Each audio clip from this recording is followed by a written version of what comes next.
Hi, I'm Stephanie Rivers, and I want justice. The police officers involved showed reckless disregard.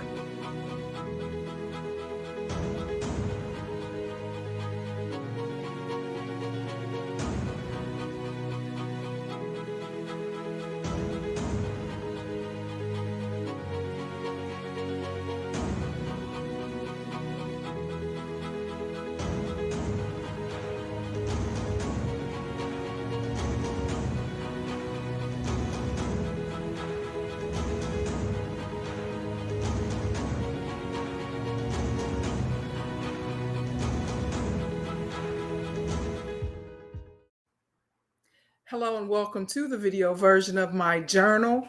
I'm Stephanie Rivers. Come on into the conversation. I am multicasting on several platforms, so you could be watching on YouTube or Facebook or Twitter or even LinkedIn. On whatever platform you're watching, we want to welcome you. If you are new to the conversation, be sure to like, share, and subscribe so that when I post new videos, you'll be the first to know. And if you are returning, we want to welcome you back and thanks for your support. Now, Memorial Day is one of those holidays set aside to celebrate and honor military service members and veterans for their sacrifices of their time and often their lives and limbs lost in the defense of the United States. Being a current or a former military service member comes with mostly prestige and respectability. People say, thank you for your support.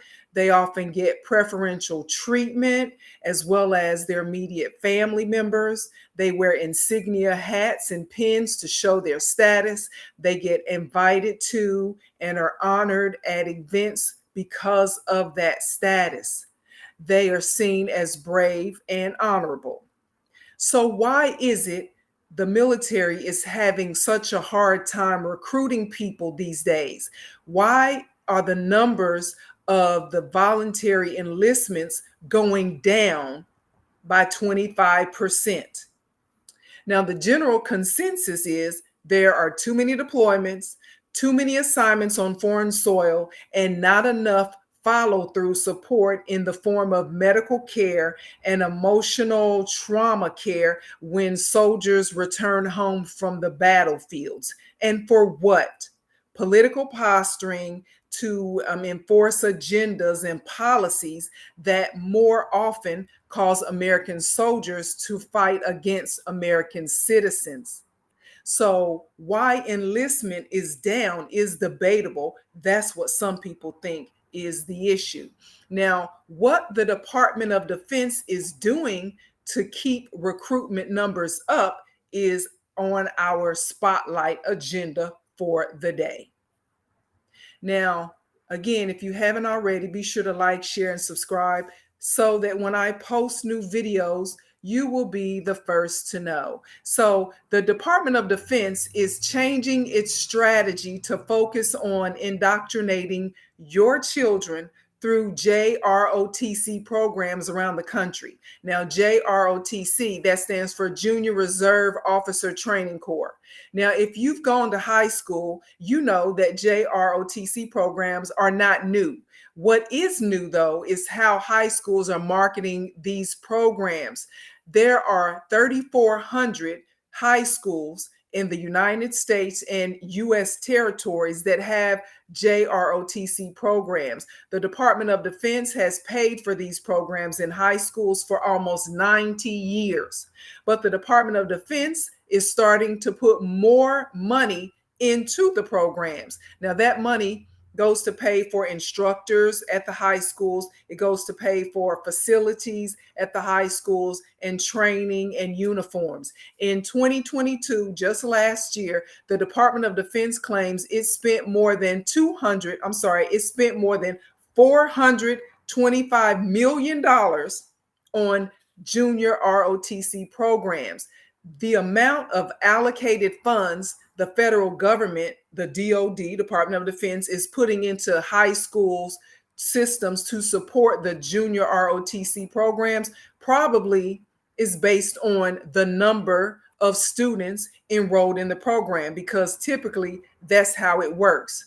Now, that could be the reason why some high schools across the country are forcing students to enroll in junior ROTC programs without their knowledge and without their parental consent. So their parents don't know anything about it. The students don't know that they've been enrolled until they just look at their schedules. And, half of them don't look at it until the hour before they're supposed to be at class. And then they realize, I'm in ROTC. I didn't sign up for ROTC. The larger the student enrollment, the more money that the schools get. So they're doing it for the money. Now, some people might say requiring kids to enroll in high school ROTC programs is a good thing because it teaches discipline, it teaches pride in your appearance and presentation and uniformity, among other things. So I agree with that. I don't have a problem with that. I agree. There are positives to military style training. In fact, I used to be in ROTC in high school, but I volunteered to take it as an elective. I wasn't forced to do it. And I had no plans to join the military after high school. And I wasn't trying to listen to somebody tell me that I should. And here's another thing. Many of the high schools that are drafting students, that is making junior ROTC mandatory for students instead of voluntary, are at what's known as Tier 1 high schools. Now, Tier 1 high schools are, and I'm going to put up my graphic.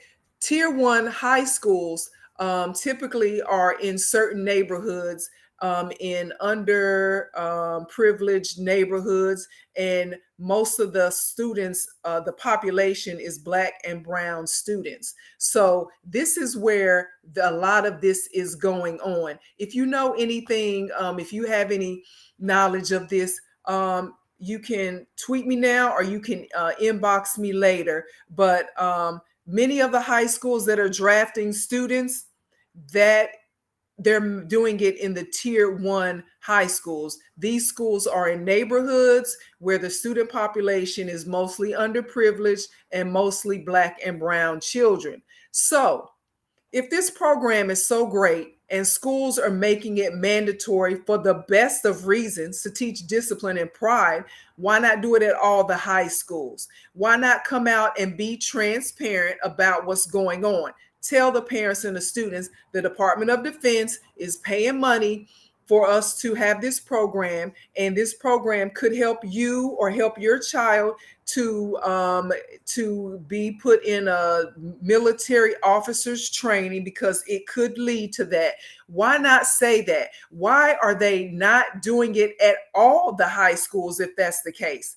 Why is it mostly done at schools that are where non-white students are? Why are they doing it?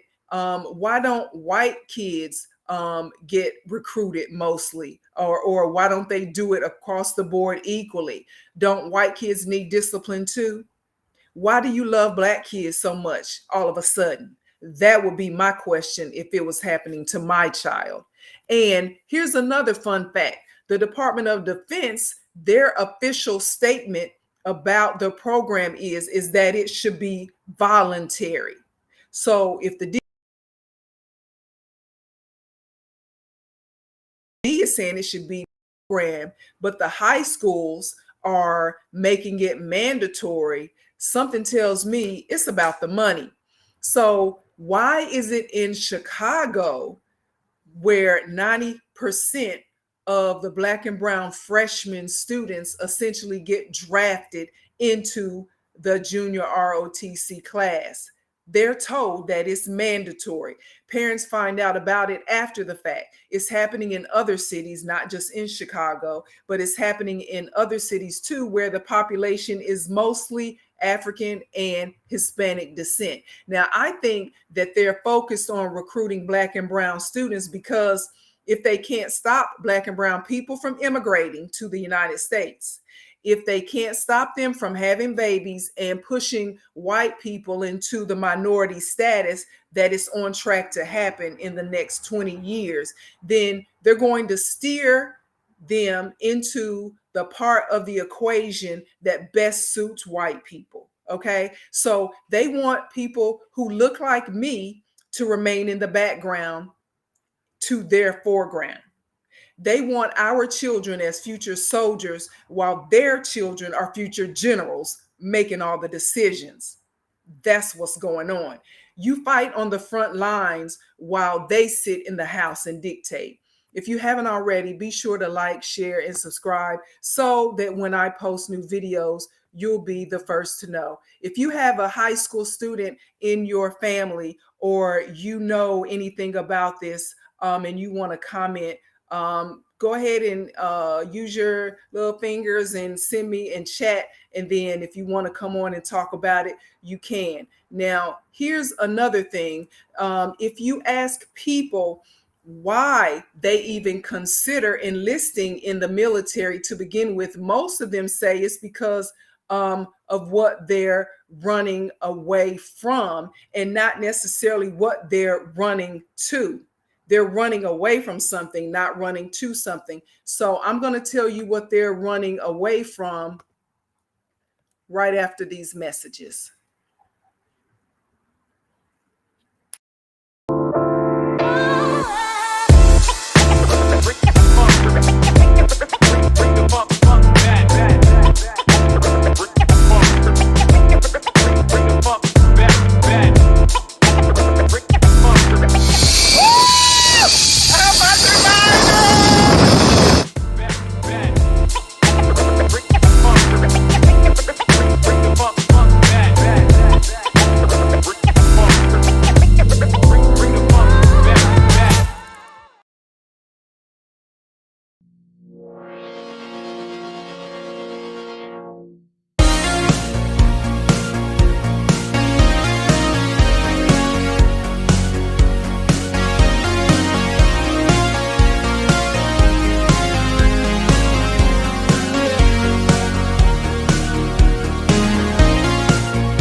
Hello and welcome back to my journal. I'm Steffanie Rivers. Now we're talking about why so many JROTC programs are turning from electives to mandatory in high school. Now, if you ask people why they even consider military service, it's because they are trying to avoid debt. Veterans get discounts on a lot of things like mortgages, on car loans, and they get a pass on student loan debt because everybody knows if you're in the military, you can get college credit while you're in the military, or you can get college paid for in exchange for serving a certain amount of time in the military. So essentially, you avoid student loan debt by being in the military, or at least that's what they tell you. But what they don't tell you is this: many military veterans who thought they would get free college credit or free tuition in exchange for their enlistment, they ended up taking out student loans to finish college because of all the hoops that you have to jump through to get the military to actually pay for the college education as it claimed it would. And records show that the Army, the Navy, and the Air Force are trying to reduce the educational benefits that they offer people who enlist.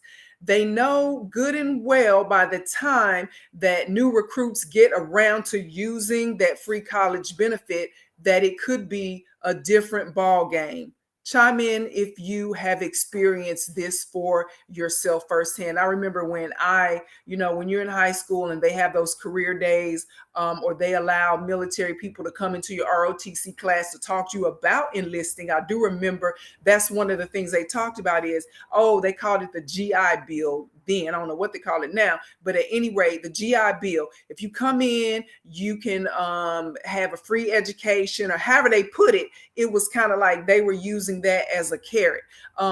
It's like when a car dealership advertises a vehicle at a certain price just to get you in the door. But when you get to the lot, the car they advertise is all of a sudden not available. And they try to sell you a different car at a higher price. The games people play, except in the military, they're playing games with your life, with your child's life. So those students who are most likely to join the military for the free education are mostly Black and brown students in mostly low income neighborhoods. So could this be another reason why so many people were against and are against canceling student loan debt? Remember that when Biden said, "Oh, I'm going to cancel the debt," and then all of a sudden all these people start coming out of the woodwork because they were talking about why it wasn't a good idea. Because if people continue to be unsure about how they plan to pay off student loans and other debt, and they're willing to trade their mind and bodies in exchange for free college education, the military can continue to be an attractive option for people who normally might not consider it. So youth won't decide to start their own business. They won't decide to work a trade or do something that benefits mostly them and their families. They'll instead go to the military that it turns out benefits other people and their families.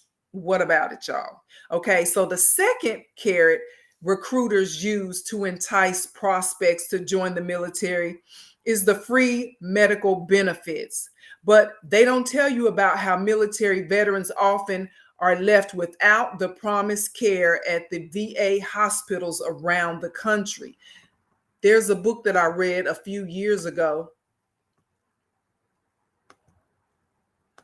and it's called Mission Betrayed.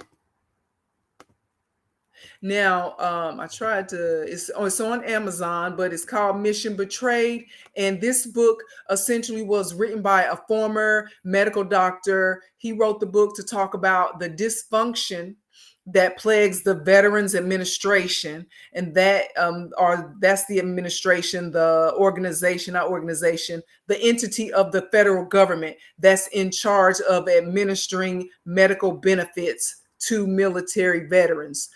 Some veterans are left without the needed medication. They're left without therapy, physical therapy, and emotional therapy that they should get after being subjected to all that they have to see and do when they are deployed or have to actually go to war. So when you get a chance, look up that book, Mission Betrayed. So yeah, that's what's going on around here. So in the end, people across the country, some people are pushing it more than others. They are erasing Black history lessons from curriculums. They are removing DEI, diversity, equity, and inclusion training from college campuses and at some corporations.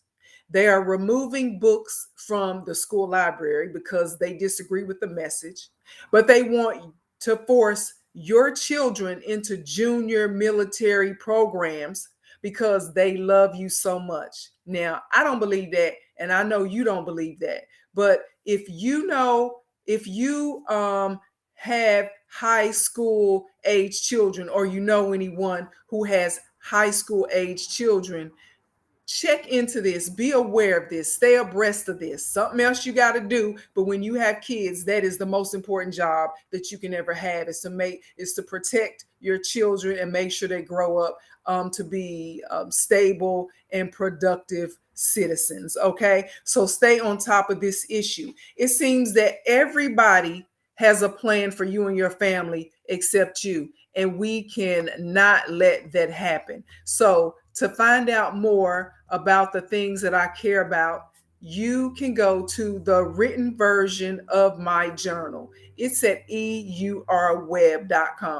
Thank you so much and have a super day.